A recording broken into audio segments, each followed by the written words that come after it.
श्री सद्गुरु महाराज की जय। सत्संग योग भाग एक। विषय गहन है, ध्यान दे के सुनेंगे। श्री सद्गुरु महाराज की जय। मोहमयी माता मर गई, बोधमय पुत्र का जन्म हुआ। दो सूतकों के हो जाने से अब संध्या कैसे करूं। हृदय आकाश में चैतन्य रूप सूर्य बराबर उगा रहता है, न कभी अस्त होता है न कभी उदय होता है। संध्या कैसे करूं। एक ही अद्वितीय ब्रह्म है, दूसरा कुछ नहीं। जब ऐसा ज्ञान गुरु से प्राप्त हो जाए तब यही एकांत है, मठ और वन नहीं। असंशय वालों को ही मुक्ति मिलती है, संशय वालों को कई जन्मों में भी मुक्ति नहीं प्राप्त होती। अतः विश्वास प्राप्त करना चाहिए। श्री सद्गुरु महाराज की जय। अब मैं आप लोग को बहुत ही सुंदर किताब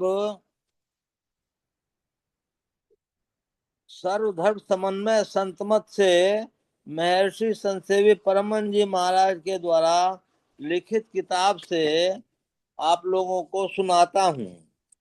विषय है शिवोपासना, शिव की महत्ता। श्री सद्गुरु महाराज की जय। शिव की महत्ता। वैदिक धर्म में 33 कोटि देवता माने गए हैं। उन 33 कोटि देवों में ब्रह्मा, विष्णु और महेश ये त्रिदेव विशेष रूप से माने गए हैं।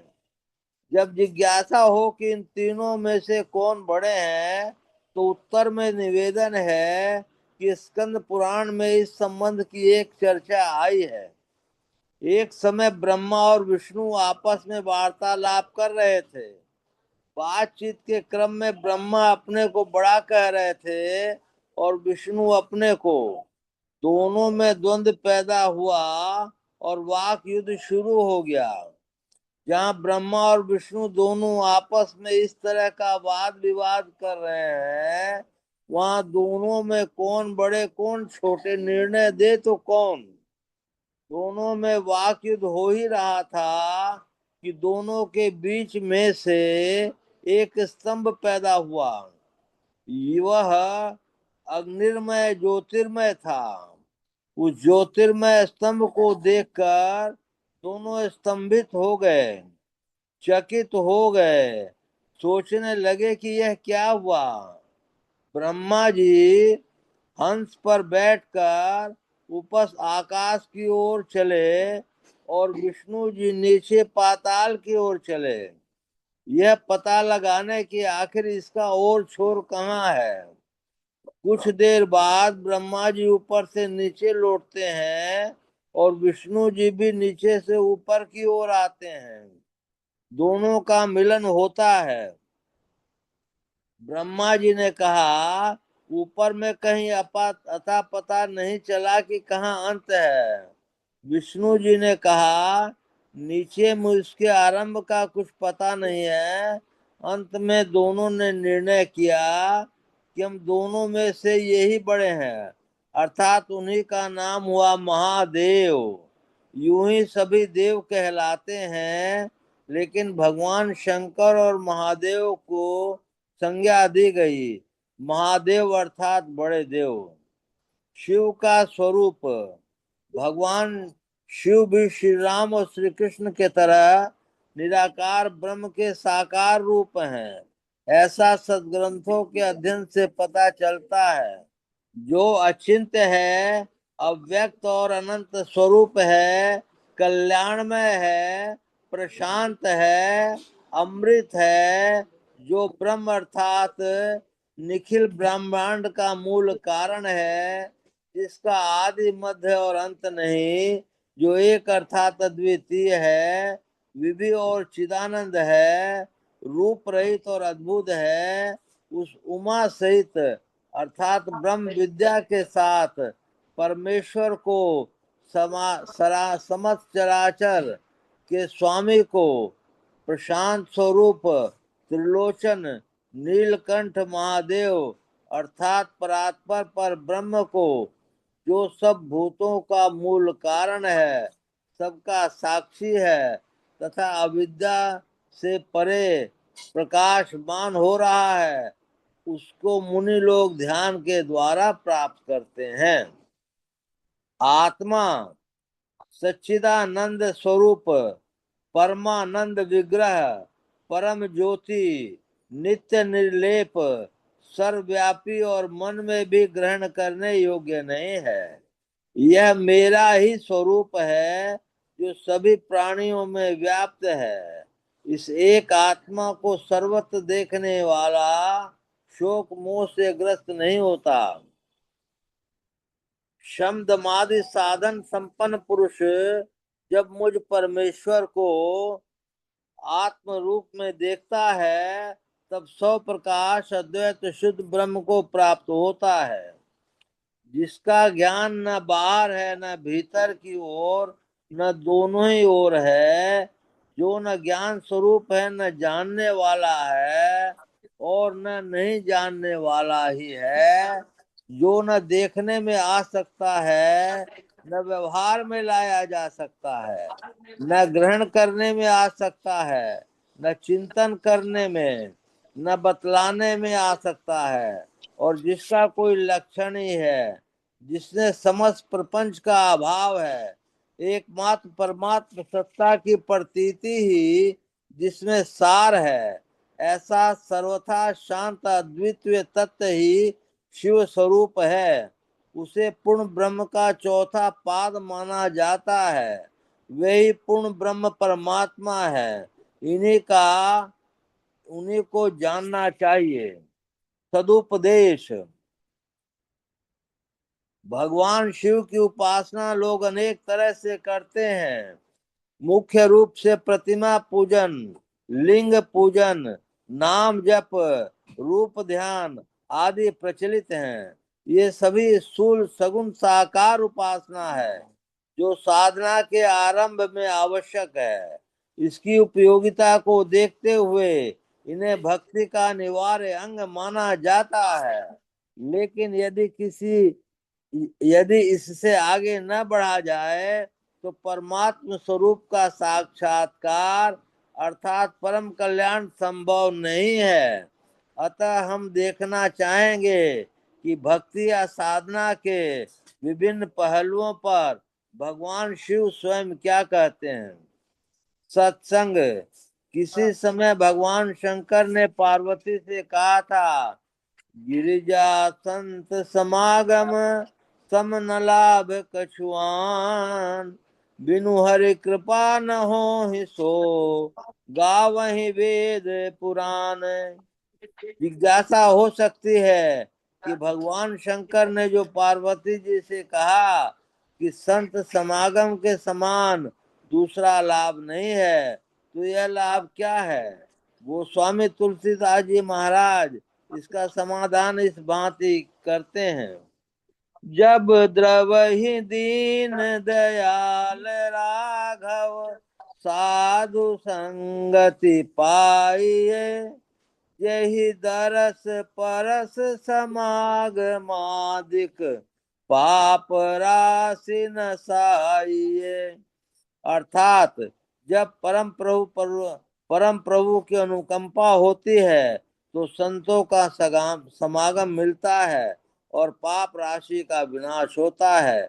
इस छंद के द्वारा वो स्वामी जी संतों के दर्शन स्पर्शन समागम के बाद कुछ और करने का आदेश देते हैं। वह कुछ और क्या करना है, भगवत भजन करना है। यदि पूछा जाए कि भगवत भजन से क्या होता है, तो गोस्वामी तुलसीदास जी उत्तर देते हैं, जब ही नाम प्रगट भया, भयो पाप का नाश, जैसे चिनगी आग की पड़े पुरानी घास। जिस तरह पुराने घास पर आग की चिनगी पड़ते ही वह भस्मीभूत हो जाता है, उसी तरह संतों के समागम और उसकी बनाई हुई विधि से भगवत भजन किए जाएं तो पाप समूह का नाश हो जाता है। यह संत समागम का फल है। ज्ञान और योग। एक बार ब्रह्मा जी भगवान शंकर से भेंट करने के लिए गए। परस्पर स्वागत स्वागत और वार्तालाप के पश्चात भगवान शंकर ने उनके आगमन का कारण पूछा। प्रजापति ने कहा, हे उमापति, संसार के सभी प्राणी दैहिक, दैविक और भौतिक इन त्रितापों से संतप्त हो रहे हैं। इन त्रैशूल को निर्मूल करने का यदि आपके पास कोई निर्मूल उपाय हो तो बतलाइए। भगवान शंकर ने कहा कि हे ब्रह्मा, इसके लिए कोई ज्ञान का स्थान देते हैं, कोई योग का संयोग बताते हैं, किंतु मेरे विचार से योगहीनम कथम ज्ञानम मोक्षप्रद भवति भो। योगो अपि ज्ञानेनिन्तु न क्षमो मोक्ष कर्मणि। अर्थात मोक्ष पाने के लिए यदि भवदुख से त्राण पाने के लिए कोई ज्ञान और कोई योग की बात करते हैं, पर केवल योग और केवल ज्ञान मोक्ष कर्म में समर्थ नहीं है। मुमुक्षु को चाहिए वह ज्ञान और योग दोनों का अवलंबन करें। भगवान बुद्ध ने भी इसे आशय से धम्मपद में कही है। अर्थात ज्ञान विहीन पुरुष को ध्यान नहीं होता, ध्यान नहीं करने वाले को ज्ञान नहीं हो सकता। जिसमें ध्यान और ज्ञान दोनों है वही निर्वाण के समीप है। गोस्वामी तुलसीदास जी ने के शब्दों में हम कह सकें, धर्म ते विरति योग ते नाना, ज्ञान मोक्ष प्रद वेद बखाना। योग शास्त्र के योग में 8 अंग बतलाए गए हैं जो आप सब लोग जानते हैं, फिर भी रिपीट कर देता हूँ। यम, नियम, आसन, प्राणायाम, प्रत्याहार, धारणा, ध्यान और समाधि। यौगिक साधनाओं में योग को यदि प्राणायाम तक और ज्ञान को श्रवण, अध्ययन, मनन और वाचन तक ही सीमित रखा जाए तो इस विचार से गोस्वामी जी सहमत नहीं है। ऐसे योग और ज्ञान के संबंध में उनका कथन है, वह योग कुयोग है और वह ज्ञान अज्ञान है जिसमें राम प्रेम अर्थात राम भक्ति की प्रधानता न हो। वो स्वामी तुलसीदास जी की दृष्टि में ज्ञान, योग और भक्ति तीनों का समन्वय होना चाहिए। जैसे बाह्य आकाश में उड़ने के लिए पक्षी को पर, पग और पूंछ ये तीनों आवश्यक होते हैं, उसी तरह अंतराकाश में गमन करने के लिए मनुष्य के पक्ष में ज्ञान, योग और भक्ति ये तीनों अत्यंत आवश्यक हैं। योग करने की जहां तक बात है, गुरु नानक देव जी महाराज कहते हैं, योगी कौन? जोगी न खिंता जोग न डंडे, जोग न भस्म चढ़ाइए, जोग न मुंडी मुंडी मुड़ाइए, जोग न सिंधी वाइये, अंजन माहि निरंजन रहिए, जोग जुगति पाइये, गल जोगी न होई, एक दृष्टि करि समसर जाने, जोगी कहिए सोई। कहते हैं कि ये कोई गुदड़ी पहनकर घूमता है इसलिए वह योगी, ऐसी बात नहीं है। दंड कमंडल लेकर फिर रहा है अथवा शरीर में भस्म लगा लिया है, कमर में मूंज की डोरी पहन रखी है इसलिए वो योगी, ऐसी बात नहीं है। योगी के बाल मुड़ा करके या बाल को नोच करके उखाड़ कर फेंक दिया जाए, वह घूम रहा है इसलिए वह योगी नहीं है। संत कबीर साहब ने कहा है, अर्थात यदि कोई कहे कि जब बाल मुड़ाने से हरि नहीं मिलते तब बाल बढ़ाने से, दाढ़ी बढ़ाने से भगवान मिल जाएंगे, ऐसी बात भी नहीं है। यदि बाल दाढ़ी बढ़ाने से भगवान मिल जाते तो सबसे पहले जंगलवासी बाघ सिंह को मिल जाते। बहुत लोग सिंगी बाजा बजाते हैं, लेकिन उसमें भी योगी नहीं होता।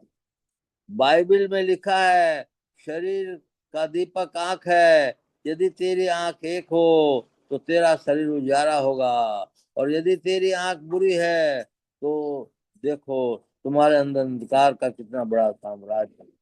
जहां तक आंख करने के लिए कहा गया है, इसका क्या मतलब है?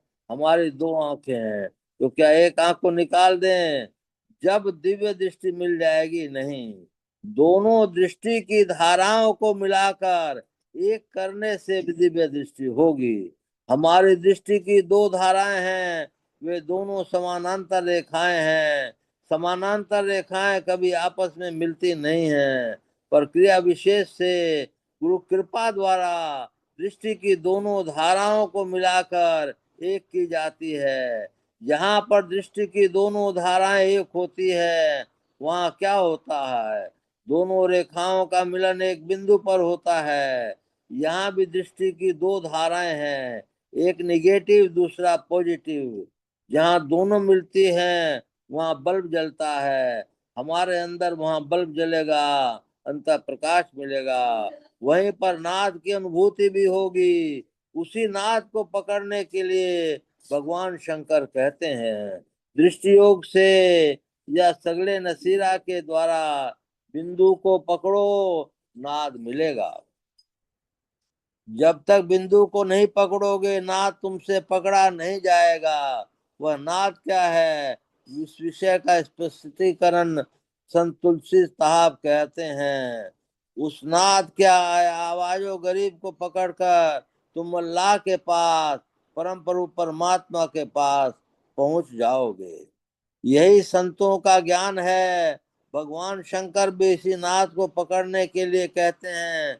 उपनिषद में लिखा है, बिंदु नाद कालातीतम वस्तु वेद स वेदवित। जो बिंदु और नाद को जानता है, वास्तव में वही वेदज्ञ है। सभी संत बिंदु और नाद को पकड़ते हुए परम प्रभु परमात्मा के द्वारा जाने का रास्ता बतलाते हैं। शिव द्वारा व्यवहृत साधना। भगवान श्री कृष्ण को योगेश्वर और भगवान शंकर को योगीश्वर कहा गया है। योग करने वाले योगी होते हैं। योगियों के जो ईश्वर होते हैं वे योगीश्वर कहलाते हैं। भगवान शंकर योग के 8 अंगों में निष्णात थे, फिर भी लोक कल्याणार्थ अर्थात योग कहिए लोकादर्श हेतु अंतर बाह्य दोनों प्रकार के सत्संगों को किया करते थे। इस विषय की परिपुष्टि रामचरितमानस करता है। बाह्य सत्संग कथा प्रसंग में काकभूषुंडी के साथ करते थे। उनके सत्संग में पक्षीगण ही उपासीन होते थे, इसलिए ये भी हंस पक्षी का रूप धारण करके उनके सत्संग में सम्मिलित हुआ करते थे। आंतरिक सत्संग यानी अंतर साधना में से मानस जप, मानस ध्यान, दृष्टि साधन और नादानुसंधान की क्रिया करते थे। रामचरितमानस में आता है, श्री रघुनाथ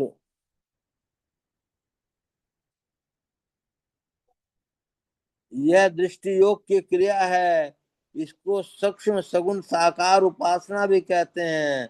इसमें तीसरे नयन का उन्मेष होता है, एक बिंदुता की प्राप्ति होती है, पूर्ण सिमटाव होता है, ऊर्ध्व गति होती है, साधक की पिंड से ब्रह्मांड में गति होती है। वह परमात्मा की दिव्य विभूतियों के दर्शन करता है। दिव्य दृष्टि खुलने से दूरदर्शन सुलभ हो जाता है, अर्थात बिंदु में मन को लय करके दूरदर्शन प्राप्त करता है। एक बिंदु ता दूरबीन हो, दूरबीन क्या करे। योग का 8वां अंग समाधि होती है। रामचरित साक्षी है कि भगवान शंकर अपने सहज स्वरूप का स्मरण कर अखंड समाधि में स्थित हो गए। तब शिव सहज स्वरूप तुम्हारा तुम्हारा लाग समाधि अखंड अपारा। समाधि के पूर्व साधना में दृष्टि योग द्वारा उन्होंने अपने तीसरे नेत्र का उन्मेष करके कामदेव को भस्म किया था। ऐसा कहा जाता है कि सर्वप्रथम भगवान रुद्र ने ही तीसरे नेत्र का उद्घाटन किया था, जिस कारण उस तीसरे नेत्र को रुद्राक्ष और शिव नेत्र कहकर अभिहित किया गया। जो शिव नेत्र को प्राप्त करते हैं वे शिव नगरी में निवास करते हैं और वही अलख अगम आधार प्रभु को पाते हैं। हम लोग भगवान शंकर की संतान हैं। पिता की 3 आंखें और पुत्र की 2 ही आंखें हों, यह कब संभव है? ऐसा कदापि नहीं हो सकता। हम लोगों को भी 3 आंखें हैं, मात्र इतना ही अंतर है कि उसकी तीसरी आंख खुली थी और हमारी बंद थी। भगवान शंकर ने जिस साधना का प्रक्रिया द्वारा विमल विलोचन का विमोचन करके त्रिलोचन की संज्ञा पाई, उनकी शांभवी मुद्रा कहते हैं। जब दृष्टिधार इड़ा पिंगला से सिमट कर सुखमना में प्रतिष्ठित होती है, तब उस नेत्र की प्राप्ति होती है। इस सुषुम्ना का विलक्षण महिमा की भूरी भूरी प्रशंसा भगवान शंकर ने विरंची के सम्मुख इस भांति की थी। अर्थात सुषुम्ना में जब योगी एक क्षण भी ठहरता है, सुषुम्ना में जब योगी आधा क्षण भी ठहरता है, सुषुम्ना में जब योगी पानी और नमक के समान मिल जाता है, सुषुम्ना में जब योगी दूध और पानी के समान मिल जाता है, तब उसकी गिरा गांठ टूट जाती है, उसके संपूर्ण संशयों का नाश हो जाता है और वो परमाकाश में मिलाकर परम गति को प्राप्त होता है। गंगा सागर में स्नान कर मणिकर्णिमा को प्रणाम करना, इसका जो फल होती है वह सुषुम्ना के विचार के फल के 16वें अंश के बराबर भी नहीं है। हजारों वर्ष मेघ और सैकड़ों वाजपेयी यज्ञ सुषुम्ना ध्यान योग का 16वां अंश भी नहीं है। जो नर सुषुम्ना में सदा सभा करता है वह सब पापों से मुक्त होकर सच्चा कल्याण पाता है। सुषुम्ना ही प्रधान तीर्थ है, सुषुम्ना ही प्रधान जप है, सुषुम्ना ही प्रधान ध्यान है और सुषुम्ना ही परा ऊंची गति है। अनेक यज्ञ दान व्रत और नियम स्वल्प मात्र सुषुम्ना ध्यान के 16वें अंश के बराबर भी नहीं है। कतिपय सज्जन मूलाधार चक्र से साधना का आरंभ करके आज्ञा चक्र छठे चक्र सुषुम्ना में पहुंचते हैं। देवघर के 52 बीघा स्थान में एक महात्मा रहते थे जिनका नाम पंचानन भट्टाचार्य था। उनका वचन है मूलाधारम बधि 5 चक्र भेदी आज्ञा चक्र यदि थाका निर्वधि देखिबे से विधि जावे भव व्याधि भासिबे आनंद सागरे। आज्ञा चक्र शिव संहिता में लिखा है, मूलाधार स्वादिष्ठान मणिपूरक अनाहत विशुद्ध और आज्ञा, इन 6 चक्रों का उपदेश भगवान शिव ने पार्वती जी को देकर के कहा है। अर्थात 5 पद्मों का जो फल पहले कहा तो समस्त फल आप इस आज्ञा कमल के ध्यान में प्राप्त हो जाएगा।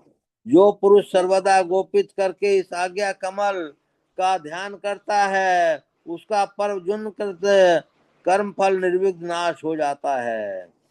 जब योगी आज्ञा चक्र में ध्यान सर्वदा निरंतर करे तो उसका प्रतिमा पूजन करना व जप करना सर्वथा अनर्थवत है।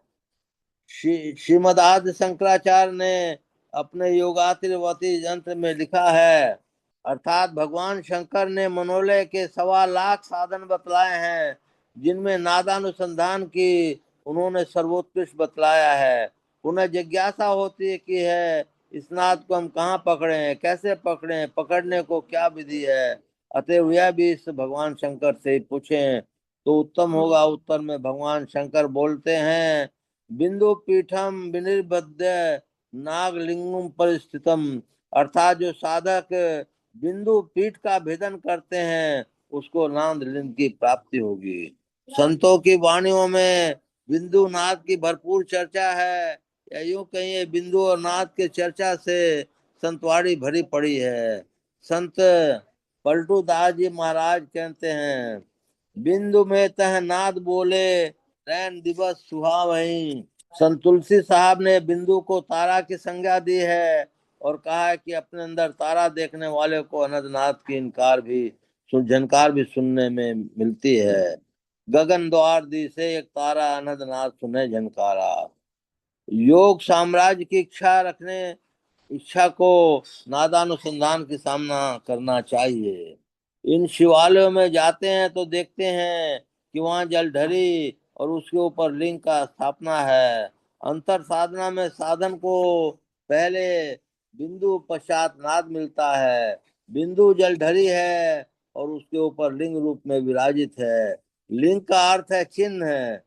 वह बाह्य संसार में शिवालय में जो लिंग है वह स्थूल चिन्ह है।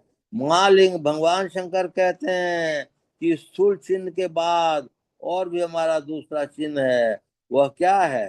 हिंदुनाद महालिंगम शिव शक्ति निकेतनम देहम शिवालयम प्रोक्तम सिद्धिदम सर्वदेहिनाम। अर्थात बिंदु और नाद महालिंग है और शिव शक्ति का निकेतन घर है। हमारा शरीर शिवालय है, इसमें शिव जी विराजमान है और माँ पार्वती विराजित हैं, बिंदु रूप में प्रतिष्ठित हैं। हमारी जगत जननी पार्वती जी और नाद रूप में प्रतिष्ठित हैं जगत पिता शंकर जी। जब बिंदु और नाद की यदि हम उपासना कर लेते हैं तो शक्ति और शिव दोनों की उपासना हो जाती है। शिव पुराण में आया है, उसको सारा चराचर जगत बिंदु नाद स्वरूप है। बिंदु शक्ति है और नाद शिव। इस तरह जगत शिव शक्ति स्वरूप ही है। नाद बिंदु का और बिंदु इस जगत का आधार है। ये बिंदु और नाद, शक्ति और शिव संपूर्ण जगत के आधार रूप में स्थित हैं। बिंदु और नाद से युक्त सब कुछ शिव स्वरूप है, क्योंकि वही सबका आधार है। आधार में ही आघेय का समावेश अथवा लय होता है। यही सकलीकरण है। इस सकलीकरण की स्थिति में ही सृष्टि काल में जगत का प्रादुर्भाव होता है, इसमें संशय नहीं। शिवलिंग बिंदु नाथ स्वरूप है, अतः उसे जगत का कारण बताया गया है। बिंदु देवी है और नाथ शिव, इस दोनों का संयुक्त रूप ही शिवलिंग कहलाता है।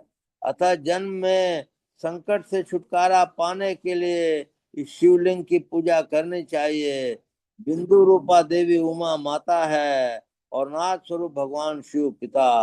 इन माता पिता के पूजित होने से परमानंद की ही प्राप्ति होती है। इस परमानंद का लाभ लेने के लिए शिवलिंग का विशेष रूप से पूजन करें। उपसंहार, ज्ञातव्य है कि प्रत्येक स्त्री, ये ध्यान से सुनेंगे, ज्ञातव्य है कि प्रत्येक इसके स्थूल सूक्ष्म कारण महाकारण केवल और आत्म स्वरूप होते हैं। भक्त जब तक अपने इष्ट के आत्म स्वरूप का अपरोक्ष ज्ञान लाभ नहीं कर लेता तब तक परम कल्याण नहीं होता।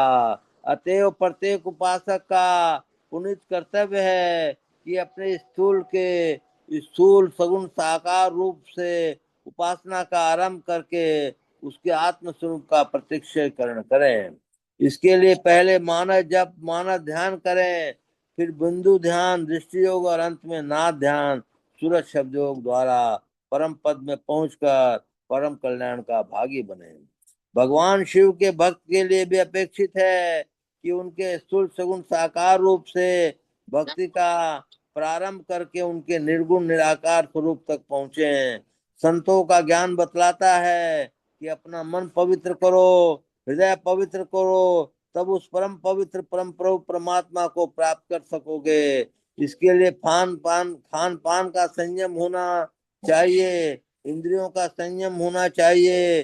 झूठ, चोरी, नशा, हिंसा और व्यभिचार, इन पंच पापों से यदि हम अपने को बचा कर रख सकेंगे तो हम में पवित्रता आएगी, तब हम परम प्रभु परमात्मा प्राप्ति पथ की ओर अग्रसर हो सकेंगे।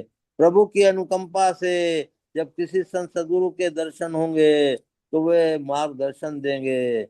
हम उस मार्ग को चलने लगेंगे तो चलते चलते एक न एक दिन उस प्रभु को पाकर अपना परम कल्याण बना सकेंगे। ये भगवान शंकर के उपदेश का सार है। श्री सद्गुरु महाराज की जय।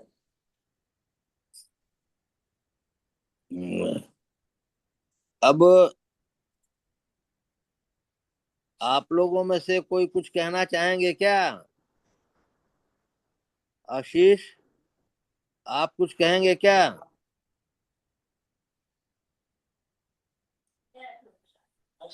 हैं? ओ, समय हो रहा है। बोलिए प्रेम से श्री सद्गुरु महाराज की जय। मंगल मूर्ति सतगुरु मिलवे सर्वाधार। मंगलमय मंगल करण विनमो बारंबार। धन्य धन्य सद्गुरु सुखद महिमा कही न जाय। जो कछु कहूँ तुमरी कृपा मोते कछु न बसाय। पुनश्च सब धरती कागज करूं लेखन सब बन राय। सात समुद्र की मसी करूं गुरु गुण लिखा न जाए। बोलिए प्रेम से श्री सद्गुरु महाराज की जय। अव्यक्त रूप से विराजमान संत सद्गुरु महाराज के श्री चरणों में कोटि कोटि नमन, कोटि कोटि नमन। अव्यक्त रूप से विराजमान संत सद्गुरु महर्षि संत सेवी परमहंस जी महाराज के श्री चरणों में कोटि कोटि नमन, कोटि कोटि नमन। उपस्थित अत्यंत भाग्यशाली सदात्माओं, आप सबको सहस्त्र सहस्त्र नमन, सहस्त्र सहस्त्र नमन। बहुत ही अच्छा पाठ आज हुआ हम लोगों को। लेकिन रोज ही जो हम लोग पढ़ते हैं सतोगुण जो नाड़ी है उसी के बारे में हम लोग पढ़ते हैं। माने ईड़ा, पिंगला और सरस्वती। सरस्वती में अपनी पैठ लगाना। दूसरा ये पढ़ते हैं बिंदु ध्यान करना। तीसरा हम लोग ये पढ़ते हैं कि नाद के उपासना करना। सारा का मूल सार इन्होंने यही बताया। सार ये भी बताया कि भगवान शंकर ने अपना तीसरा नेत्र सबसे पहले खोला था। तीसरा नेत्र खोलने से हम लोगों को दिव्य दृष्टि प्राप्त हो जाती है। लेकिन तीसरा नेत्र खुले तो कैसे खुले? खुलेगा तो ऐसे खुलेगा कि इंगला पिंगला को दोनों को एक स्थान पे करने से, आंख बंद करने से तीसरा नेत्र खुलेगा। वो भी जब गुरु कृपा होगी तब। और उसमें भी पहले अंधकार, जैसे हम लोग आंख बंद करते हैं तो सुनते हैं कि अंधकार मालूम पड़ता है। अंधकार का बड़ा विस्तृत साम्राज्य मालूम पड़ता है। दृष्टि साधन की क्रिया करते करते एक बाबा समय ऐसा आता है जब, जी प्रणाम बाबा। प्रणाम बाबा। जय गुरु बाबा। जी प्रणाम सर। जय गुरु बाबा। आज दीपावली के सबों को, दीपावली के बाबा। सबों जी प्रणाम प्रणाम। प्रणाम। बोलिए बाबा, शुरू कीजिए। टाइम तो नहीं है सर, मैं लेट से जुड़ा हूँ इसलिए आप ही बोल के खत्म कर दीजिए। अच्छा, मैं बोल रहा था कि अंधकार का जो बड़ा साम्राज्य होता है फिर धीरे धीरे वो कमती होता जाता है। आम्राद का अंधकार का साम्राज्य काले बिंदु पर सिमट जाता है। काला बिंदु भी जैसा संत महात्मा लोग बताते हैं फिर वो छोटा होता जाता है। छोटा होते जाने के बाद फिर सफेद बिंदु जो है नजर आता है। सफेद बिंदु के बीच में फिर तारा नजर आता है। तारा जो है प्रकाश में शिव नारायण बाबा ने बताया था। प्रकाश में तारा होने से फिर जो है शब्द की तरफ हमारा जो है खिंचाव होता है। इसी तरह से हम लोगों को इतनी बात 2 लाइन में कह दी। इस 2 लाइन के अंदर बहुत कुछ साधना का किताब है। हम लोग को यम नियम आसन प्राणायाम प्रत्याहार धारणा ध्यान ध्यान तक पहुंचना है। धारणा तक पहुंच करके ही ध्यान तक पहुंच सकते हैं। धारणा क्या है? अल्पटिकाव को धारणा कहते हैं। किसी चीज का सहारा लिए होना, दोनों आंखों को बंद करके कहीं पर अल्पटिकाव होता है। जी कोई कुछ बोल रहे हैं? हेलो, क्या कुछ कोई बोल? हाँ उधर चाची जी। अल्पटिकाव को धारणा धारणा कहते हैं। वही जब टिकाव देर तक होता है तो ध्यान में परिवर्तित हो जाता है। निर्विषय मन को ध्यान कहते हैं। बड़े भाग्यशाली लोगों को प्रकाश में बिंदु के दर्शन भी हो जाते हैं। ये मोक्ष का द्वारपाल है। सम विचार संतोष और साधु संग ये मोक्ष के द्वारपाल हैं और यहीं पर बिंदु उदय होता है। यही बिंदु जो है आपको आगे पहले आपको एक बिंदु था, दूरबीन हो, दूरबीन क्या करे, वहां ले जाएगा और फिर आगे जो है वही पूर्ण प्रकाश मंडल में ले जाएगा। पूर्ण प्रकाश मंडल के बाद आपको जो है मने अनहद नादों के तरफ यही ले जाएगा और अनहद नाद से फिर अनाहत नाद जो है पाना सरल हो जाएगा।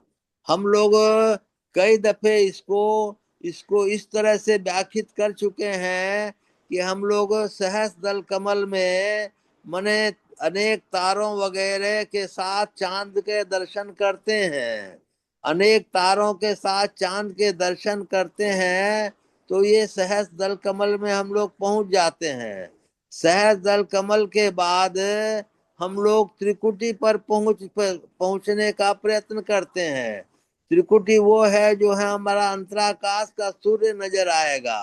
आत्मा का सूर्य जो नजर आएगा वहां त्रिकुटी पर पहुंचते हैं। त्रिकुटी पहुंचने के बाद हम लोग अनहद नादों पर पहुंचने का प्रयत्न करते हैं। जब अनहद नाद में पहुंचने का होता है तब हमारे सारे कर्म मंडल का नाश हो जाता है। हमको फिर इस संसार में लौटने की जरूरत नहीं होती है। अनहद नाद इतना मीठा और इतना ये है कि उसको हम लोग छोड़ के कहीं जा नहीं सकते। फिर अनाद नाद के दर्शन हो, अनाद नाद पे हम लोग चले जाते हैं। वही केवल शरीर है। वहीं पर आत्मा परमात्मा को देखती है। वहीं पर हम लोग उस केवल शरीर में इतने ताकतवर हो जाते हैं कि हम लोग परमात्मा के दर्शन को पाते हैं। परंतु अभी काम अधूरा है। परमात्मा के दर्शन को पाके या तो हम लोग संत बन के संसार में रह सकते हैं या ईश्वर से मिल सकते हैं।